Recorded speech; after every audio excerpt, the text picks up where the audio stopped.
A very good morning to all of you. आयुक्तालय college शिक्षा जयपुर के ज्ञान सुधा सक्सेस साथी चैनल पर एक बार पुनः आप सभी का स्वागत एवं हार्दिक अभिनंदन।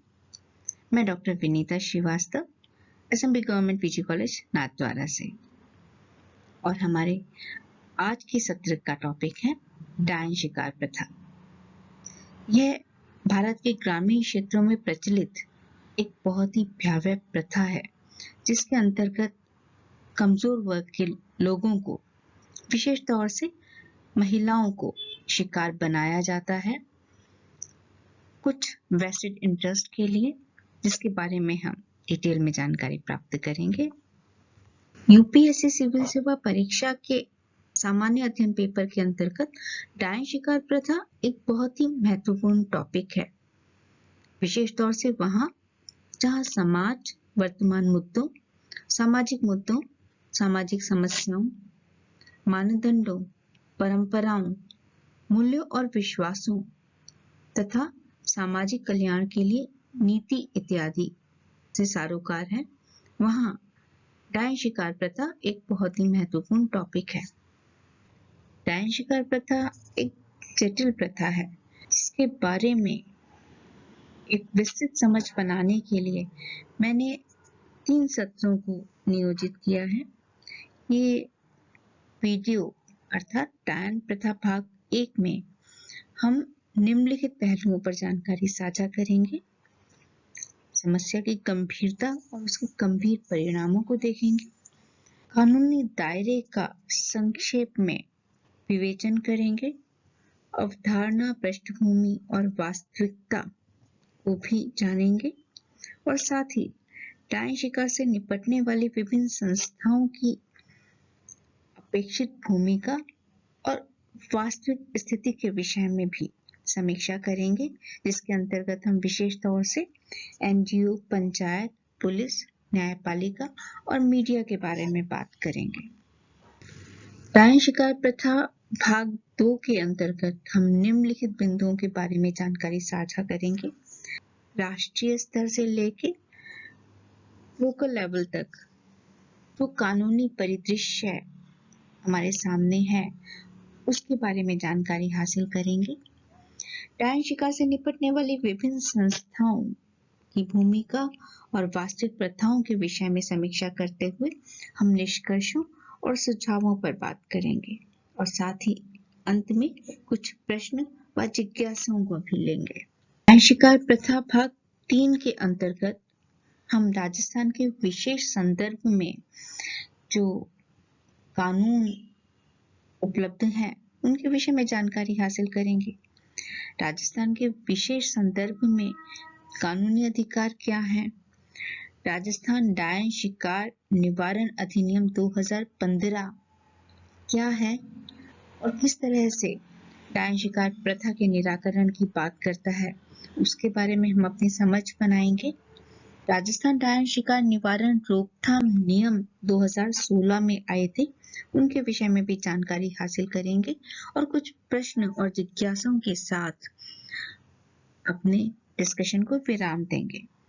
तो डायन शिकार प्रथा के भाग 1 में अर्थात इस वीडियो के अंतर्गत हम डायन शिकार के विषय में कुछ जानकारी आप सभी से साझा करना चाहते हैं, जो बहुत महत्वपूर्ण है और इस प्रथा की भयावहता को, गंभीरता को आपके सामने रखती है। भारत के राष्ट्रीय अपराध रिकॉर्ड ब्यूरो के अनुसार वर्ष 2000 से 2016 के बीच डायन शिकार में 2500 से अधिक केसेस को रिपोर्ट किया गया, जिसके अंतर्गत भारतीयों को प्रताड़ित किया गया और यहाँ तक कि उन्हें मार भी दिया गया। तो सर्वप्रथम देखते हैं कि कौन है डायन शिकार प्रथा के पीड़ित, किन लोगों को डायन प्रथा का शिकार बनाया जाता है। बहुत सारे केसेस की समीक्षा की और ये निकल कर आया कि डायन शिकार प्रथा के अंतर्गत शिकार समाज के सिर्फ कमजोर तबके के लोगों को ही बनाया जाता है, विशेष तौर से एकल महिलाओं को, विधवा महिलाओं को, निसंतान महिलाओं को, बुजुर्ग महिलाओं को, कमजोर या बिना समर्थन वाली महिलाओं को या निचली जाति की महिलाओं को डायन शिकार प्रथा के अंतर्गत शिकार बनाया जाता है। कुछ मामलों में तो यहाँ तक देखने को आया है कि अगर कोई जोड़ा या पूरा परिवार ही समाज में कमजोर स्थिति में है तो कथित तौर पर डायन शिकार प्रथा का शिकार इनको होना पड़ा है। यह देखने के पश्चात कि डायन शिकार प्रथा के अंतर्गत शिकार या विक्टिम्स किसको बनाया जाता है, अब हम देखते हैं कि ये प्रथा प्रचलित कहाँ है। बेसिकली डायन शिकार प्रथा भारत की एक परंपरागत प्रथा है और विशेष रूप से उन क्षेत्रों में विद्यमान है जहां पर शिक्षा का स्तर कम है, आर्थिक विकास कम है, वहां पर डायन शिकार प्रथा प्रचलन में पाई गई है। जैसे आदिवासी आबादी के क्षेत्रों में या ग्रामीण क्षेत्रों में डायन शिकार प्रथा देखने को मिली है।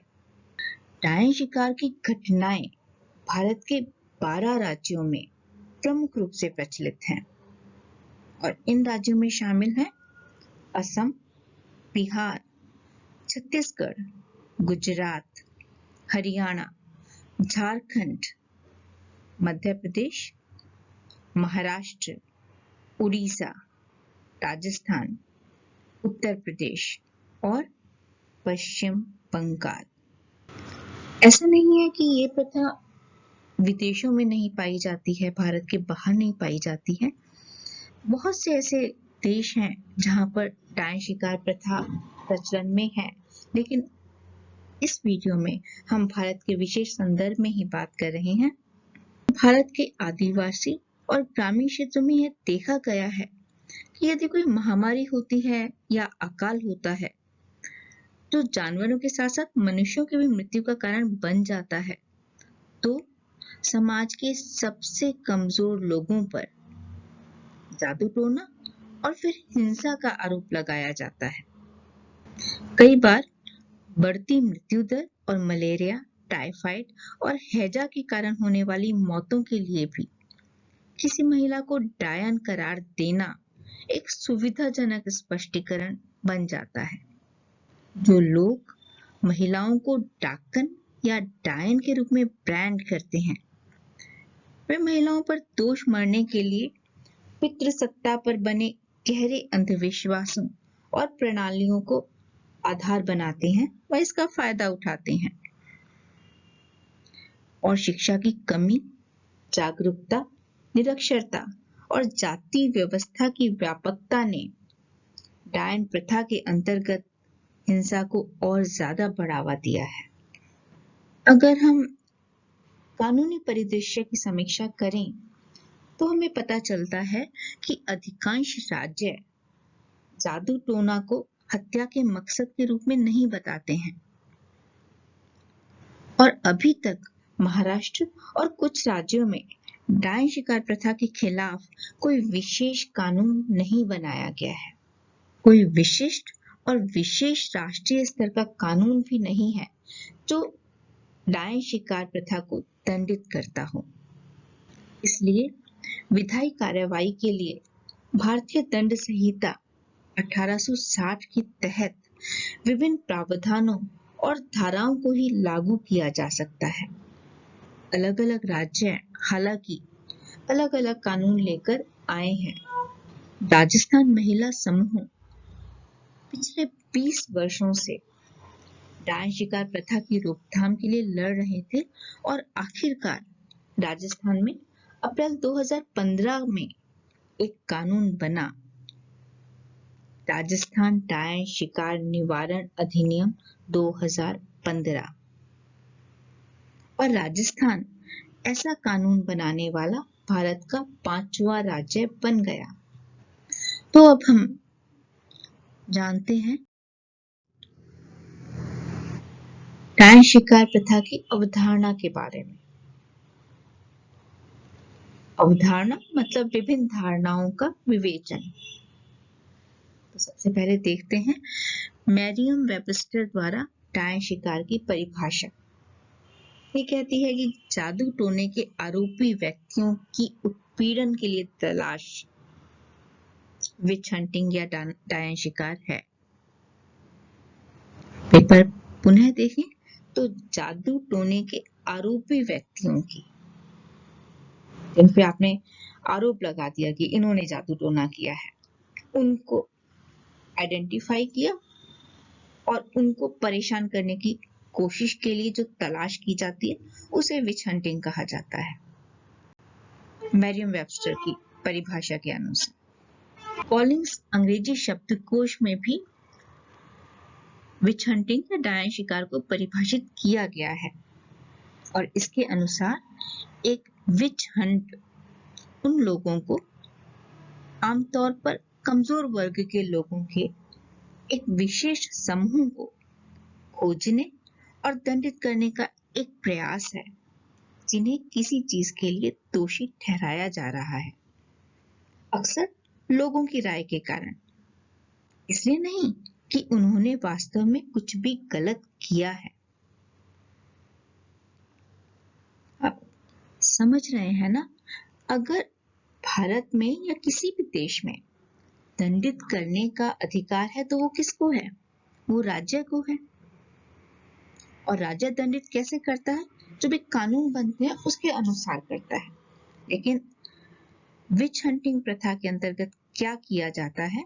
जो समाज के कुछ पावरफुल लोग हैं, वो अपने कुछ वेस्टेड इंटरेस्ट के लिए कुछ कमजोर लोगों पर आक्षेप लगा देते हैं कि इन्होंने जादू टोना किया है, इस कारण किसी की डेथ हो गई है, जानवर मर रहे हैं या नुकसान हो रहा है, इनको देखेंगे या इनसे बात करेंगे तो नुकसान हो जाएगा। इस तरह की चीजें प्रचलित की जाती हैं, उन पर आक्षेप लगा दिया जाता है कि ये भाई जादू टोना कर रहे हैं, डायन है या डाकन है, और फिर उनको दंडित करने का प्रयास किया जाता है। अब दंडित भी वो खुद ही कर देते हैं, जो लोग मिलकर उनको जाति बाहर कर देंगे, उनकी जमीन हथिया लेंगे, उनको बहुत तरह से नुकसान पहुंचाने की कोशिश करेंगे, टू दी एक्सटेंट उनकी जान ले लेंगे।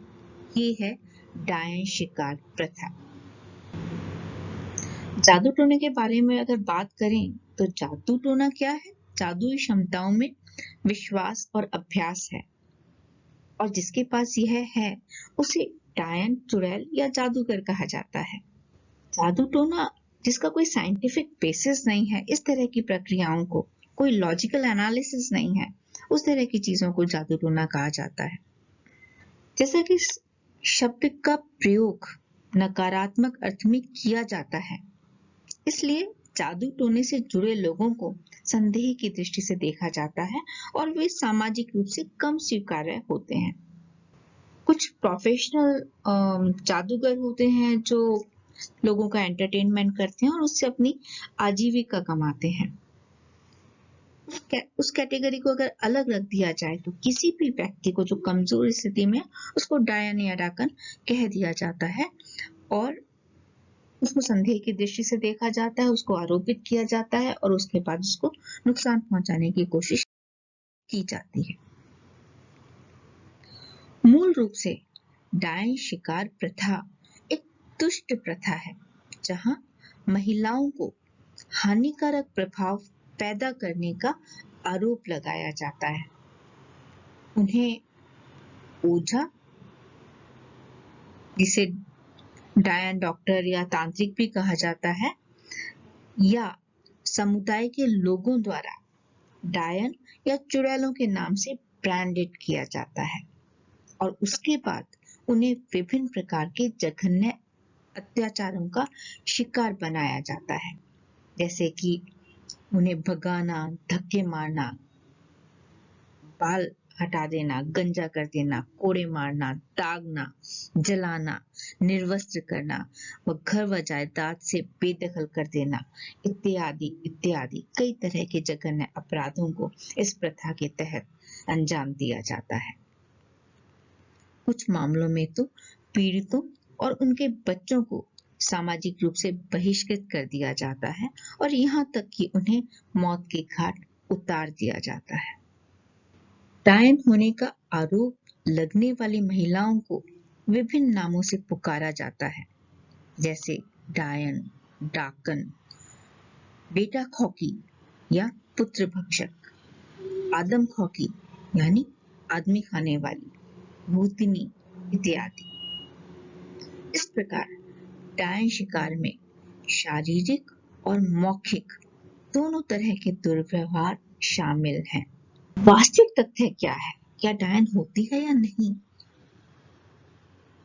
जब कुछ युवा ग्रेजुएशन स्टूडेंट से मैंने बात की कि तुम्हारे आसपास होती है डायन क्या? उन्होंने कहा हाँ मैम, गांव में होती है। क्या करते हो तुम लोग? नहीं, उससे बात करने को सब मना करते हैं, ज्यादा नहीं सोचा है, ज्यादा नहीं जानना है, पर होती है।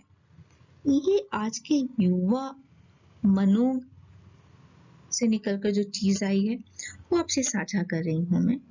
पर तथ्य क्या है? वास्तविकता क्या है? वास्तविकता ये है कि डायन या डाकन या चुड़ैल जैसा कुछ नहीं है। कुछ चालाक लोगों की यह सोची समझी रणनीति है कि वो गरीबों, विशेषकर महिलाओं का अपमान करें और उन्हें उनकी जमीन और संपत्ति से वंचित कर दें। कुछ निहित स्वार्थ वाले लोगों के समूह द्वारा लॉबिंग की जाती है और नकारात्मक प्रचार किया जाता है।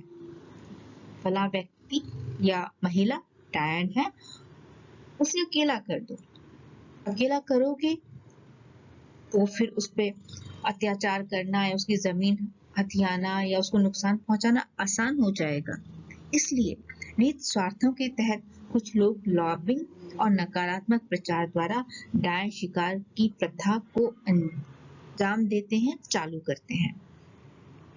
अब पड़ोस, परिवार और समुदाय और जाति समूहों की क्या भूमिका होती है? इन सबकी भूमिका एक सपोर्ट सिस्टम प्रोवाइड करने की होनी चाहिए। लेकिन होती क्या है? कभी कभी परिवार, पड़ोस, समुदाय, जाति समूहों के सदस्य भोपा के साथ मिलकर अपने निहित स्वार्थों और भौतिकवादी आवश्यकताओं जैसे संपत्ति, व्यक्तिगत बदला लेना, नियंत्रण प्राप्त करने आदि को पूरा करने के लिए समुदाय में कमजोर लोगों, विशेष रूप से महिलाओं की नकारात्मक छवियों का प्रचार करते हैं। अब जानने की कोशिश करते हैं कि डायन शिकार प्रथा के अंतर्गत प्रताड़ना के कारण क्या है। बेसिकली अंधविश्वासी मान्यताओं, धार्मिक प्रथाओं और पितृसत्तात्मक मानदंडों के संयोजन के परिणाम स्वरूप महिलाओं पर जादू टोने का आरोप लगाया जाता है। डायन शिकार अक्सर महिलाओं को भूमि और संपत्ति से वंचित करने के लिए प्रयोग किया जाता है या फिर बदला लेने के लिए किया जाता है, जहां महिलाएं समझौता करने से इनकार कर देती हैं। और कई बार तो टुच्चे व छोटे विवादों के लिए महिलाओं को दंडित करने के लिए भी डायन शिकार प्रथा का उपयोग किया जाता है। ये भी देखा गया है कि यदि महिलाएं अधिक बुद्धिमान और सक्षम है तो उन्हें विफल करने या कमजोर करने के लिए भी डायन शिकार का प्रयोग किया जाता है। जहां परिवार, पड़ोस और समुदाय को महिलाओं के या किसी भी कमजोर तबके के सपोर्ट सिस्टम के रूप में कार्य करना चाहिए, वहीं कई बार उनके अपने परिवार, पड़ोस और समुदाय के सदस्य ही अपराधी होते हैं। और अक्सर महिलाएं खुद भी पितृसत्तात्मक मानदंडों और अंधविश्वासों को चुनौती देने का विरोध करती हैं। डायन शिकार प्रथा के अंतर्गत यदि विक्टिम्स की प्रताड़ना के कारणों की समीक्षा करें तो पता चलता है कि कई बार इस तरह के जटिल मामले सामने आते हैं जहां रक्षक और अपराधी के बीच की सीमाएं धुंधली हो जाती हैं और जिसके कारण दंडात्मक कार्रवाई में बाधा उत्पन्न होती है। मतलब जहां जैसे परिवार के सदस्यों को या समुदाय के सदस्यों को रक्षक की भूमिका अदा करनी होती है, लेकिन वही अपराधी की भूमिका में आ जाते हैं और उनके जो बीच की सीमाएं हैं रक्षक और अपराधी की, वो धुंधली हो जाती हैं। तो कई बार पनिशमेंट देने में बाधा उत्पन्न होती है। शिक्षा, जागरूकता, साहस, समर्थन प्रणाली और स्वास्थ्य सेवाओं की कमी ने भी डायन शिकार की इस प्रथा को जारी रखने में सहयोग दिया है। डायन शिकार के नाम पर आदिवासी ग्रामीण महिलाओं पर अत्याचार, बलात्कार और हत्याओं पर समाज और सरकारें भी शायद उतना गुस्सा या नाराज नहीं होती जितना होना चाहिए। तो इस सुस्त प्रतिक्रिया और कार्रवाई के परिणाम स्वरूप अधिकांश समय आरोपी को सजा नहीं मिलती है। डायन शिकार प्रथा की जटिल प्रक्रिया को समझने के लिए एक बार हम डायन शिकार में के अभ्यास में शामिल विभिन्न संस्थाओं के विषय में जानकारी प्राप्त करते हैं। जैसे परिवार के सदस्य जिन्हें सपोर्ट करना चाहिए महिलाओं को, या कमजोर स्थिति में जो भी लोग हैं समाज के, उन्हें परिवार के सदस्यों से एक समर्थन मिलना चाहिए। लेकिन वास्तविकता क्या है कि आर्थिक लाभ, व्यक्तिगत प्रतिद्वंदिता या पारिवारिक विवाद के लिए कभी-कभी परिवार के सदस्य भी अपराध में शामिल हो जाते हैं।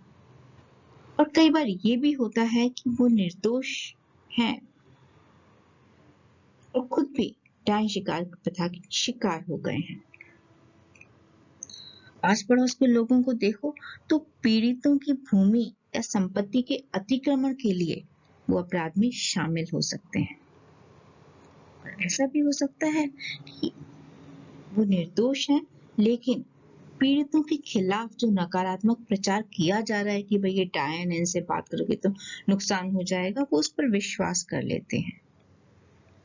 समुदाय के लोगों में आमतौर पर ऐसे निर्दोष लोग शामिल होते हैं जो अनपढ़, अशिक्षित और अनजान होते हैं और अक्सर पीड़ितों के खिलाफ नकारात्मक प्रचार पर विश्वास कर लेते हैं। पंचायत की भूमिका अगर देखें तो कई बार धन लाभ, व्यक्तिगत प्रतिद्वंदिता या पारिवारिक विवाद के लिए ऐसे मामलों में पंचायत भी सत्ता को देखती है, जातिगत समीकरणों को देखती है और उसके अनुसार अपना मत बनाती है।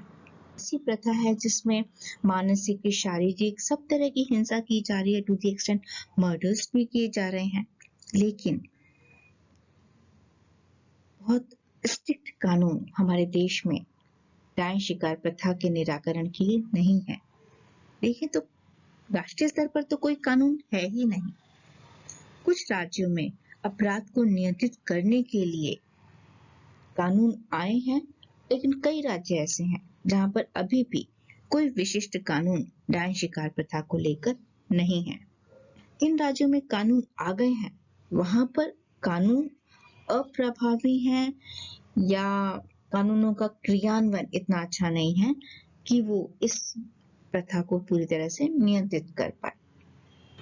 पुलिस को जहां कहीं भी केसेस मिलते हैं या रिपोर्ट होते हैं डायन शिकार प्रथा के, बहुत तत्परता से काम करना चाहिए। लेकिन पुलिस की ओर से जिम्मेदारी की कमी और लोगों की रूढ़िवादी मानसिकता देखने को मिलती है। जागरूकता की कमी होती है। अन्य जिम्मेदारियों के बोझ तले पुलिस बहुत एक्टिवली डायन शिकार प्रथा की रोकथाम में काम नहीं कर पाती है। संवेदनशीलता या जिम्मेदारी का अभाव भी अक्सर देखने को मिलता है। डायन शिकार प्रथा में एक बहुत महत्वपूर्ण इंस्टीट्यूशन या संस्था है जिसको भोपा या तांत्रिक कहा जाता है। भोपा या तांत्रिक मूल रूप से डायन डॉक्टर या तांत्रिक के रूप में जाना जाता है। आमतौर पर समुदाय का स्थायी निवासी होता है भोपा। भोपा आमतौर पर निर्दोष समुदाय के लोगों को विश्वास में लेते हैं और किसी भी स्थानीय घटना को जोड़कर गरीब महिलाओं को या गरीब लोगों को डायन या चुड़ैलों के रूप में दोषी ठहराते हैं। भूपा की एक बहुत महत्वपूर्ण भूमिका डायन शिकार प्रथा के रूप में देखी गई है, जिसको नियंत्रित किया जाना बहुत जरूरी है। गैर सरकारी संगठन एक्टिवली काम करते रहे हैं। उनकी मुख्य जिम्मेदारी है वो सर्वेक्षण करें, अनुसंधान करें, प्रशिक्षण करें, जागरूकता फैलाएं, मीडिया वकालत जिसे जन वकालत कहते हैं वो करें और कानूनी मार्गदर्शन दें। जहां पर भी जरूरत है वहां विक्टिम्स को आश्रय देने में भूमिका अदा करें। मीडिया की भी एक बहुत महत्वपूर्ण भूमिका है जन वकालत की, संवेदनशीलता फैलाने की, जागरूकता फैलाने की, मुद्दों को उठाने की और सही तथ्यों को समाज के सामने लाने की। न्यायतंत्र से अपेक्षा है कि कानून का सख्त प्रवर्तन हो।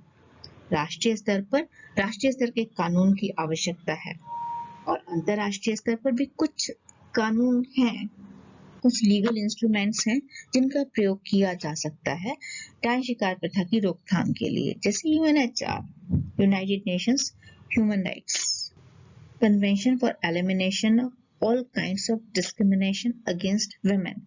इस तरह के अंतर्राष्ट्रीय स्तर पर मानवाधिकारों के संरक्षण के लिए या महिलाओं के संरक्षण के लिए जो भी कानून बने हैं उनको डायन शिकार प्रथा के अंतर्गत उपयोग किया जा सकता है। तो डायन शिकार प्रथा के विषय में ये सब जानकारी हासिल करने के बाद अब हम देखते हैं कुछ फोटोग्राफ्स को। पहला फोटोग्राफ समाचार में डायन शिकार के मामलों को बता रहा है। दूसरे फोटोग्राफ में दिखा रहे हैं कि कोई तथाकथित भोपा है जो डायन का इलाज करने का नाटक कर रहा है और तीसरे में वो महिला दिखाई गई है जिसे डायन होने के बहाने प्रताड़ित किए जाने के बाद की स्थिति उसकी दिखाई गई है। कभी जलाया जाता है, टू द एक्सटेंट मार ही दिया जाता है महिलाओं को। ऐसी स्थिति में आप देख सकते हैं कि ये प्रथा कितने भयावह प्रचलन में है और जिसके निराकरण की जरूरत है। निष्कर्ष तौर पर अभी तक हमने जो भी डिस्कशन किया है निकालें तो ये सामने आता है तथ्य कि डायन जैसा कुछ नहीं है। वास्तविक सच्चाई यह है कि चुड़ैल शिकार कुछ चतुर व्यक्तियों या समूहों द्वारा महिलाओं की संपत्ति हड़पने या बदला लेने या महिलाओं पर नियंत्रण करने के लिए की जाने वाली प्रथा है। लॉबिंग और प्रचार के माध्यम से निर्दोष समुदाय के लोग चुड़ैल शिकार के अभ्यास में एक उपकरण के रूप में शामिल हो जाते हैं। वो विश्वास कर लेते हैं कि हाँ भाई ये कोई महिला है या कोई कपल है जो चुड़ैल है, डायन का काम करता है। भोपा जिसे डायन डॉक्टर माना जाता है आमतौर पर एक स्थानीय व्यक्ति होता है जो अंधविश्वास के आधार पर पूंजीगत लाभ प्राप्त करता है और महिलाओं के खिलाफ इस जघन्य अपराध को करने में महत्वपूर्ण भूमिका निभाता है।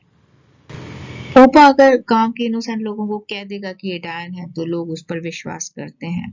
और जो अंधविश्वास है, भोपा की जो अर्थव्यवस्था है, उसकी इकोनॉमी है, उसकी इनकम है, वो इसी पर आधारित है। डायन शिकार प्रथा कुछ चतुर लोगों की एक सोची समझी रणनीति होती है जिसका उद्देश्य है गरीबों विशेषकर महिलाओं का अपमान करना है। तो स्टूडेंट्स, आज के सेशन में हमने डायन शिकार प्रथा के विभिन्न पक्षों के विषय में जानकारी साझा की है और मुझे लगता है कि हम सब समझ गए हैं डायन शिकार की अवधारणा क्या है। हमें पता चली है इस प्रथा की गंभीरता, उसके स्वरूप और व्यापकता के बारे में। कानूनी परिदृश्य क्या है उसके बारे में भी हमने संक्षेप में जानकारी हासिल कर ली है और डायन शिकार से निपटने वाली विभिन्न संस्थाओं की परिकल्पित भूमिका और वास्तविक प्रथाओं के विषय में भी हमने जानकारी हासिल की है। हमने देखा कि जहां डायन शिकार प्रथा है वहां इंसानियत या ह्यूमन राइट्स का वायलेशन हो रहा है। लोगों के फंडामेंटल राइट्स का वायलेशन हो रहा है। जो लोग इन्वॉल्व हैं उनकी इंसानियत तो खत्म हो ही रही है, लेकिन कमजोर तबकों पर निरंतर अत्याचार किया जा रहा है। डायन शिकार प्रथा एक बहुत ही भयावह सामाजिक कलंक है, जिसको हमें तुरंत प्रभाव से निराकरण करने की आवश्यकता है। मेरी आप सभी से यही अपेक्षा है कि आप इस डायन शिकार प्रथा के बारे में जानकारी हासिल करेंगे, जागरूकता फैलाएंगे और इस प्रथा को नियंत्रित करने में महत्वपूर्ण भूमिका निभाएंगे। तो आगे की जानकारी अगले सत्र में। Thank you very much. अंत में कुछ प्रश्न जो डायन शिकार प्रथा के विषय में पूछे जा सकते हैं, जैसे भारत में डायन शिकार की व्यापकता के बारे में एनसीआरबी के आंकड़ों का विवरण दें। डायन शिकार को परिभाषित कीजिए। भारत के विशेष संदर्भ में डायन शिकार की विवेचना कीजिए। डायन शिकार की व्यापकता के कारणों का वर्णन कीजिए। भारत में डायन शिकार की प्रथा में विभिन्न संस्थाओं की भूमिका का विश्लेषण कीजिए। अंतिम प्रश्न, भारत में डायन शिकार के प्रचलन के क्या कारण हैं? इस खतरे से निपटने के लिए क्या करने की जरूरत है? समीक्षा कीजिए।